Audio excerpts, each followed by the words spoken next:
আজকে খেতে চলেছি বাসমতি রাইস আর সাথে নিয়েছি কোয়েল পাখি। অনেক স্পাইসি করে রান্না করা হয়েছে, দেখতে যেরকম লোভনীয় খেতেও অনেকটাই সুস্বাদু হয়েছিল। আর বাসমতি রাইসের সাথে গ্রেভিটা এতটাই মিশে যাচ্ছে যা মুখে দেওয়ার সাথে সাথে এক অতুলনীয় স্বাদ পেয়ে যাচ্ছি।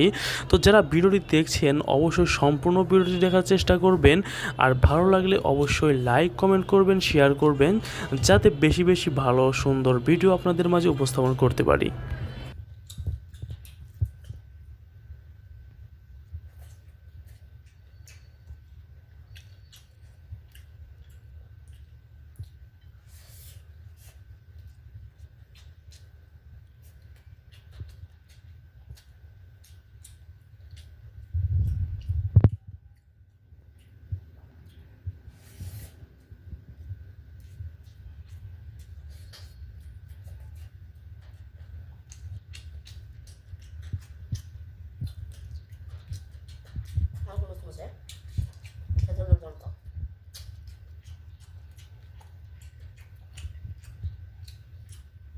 রাষ্ট্র মশলা অনেক সুন্দর।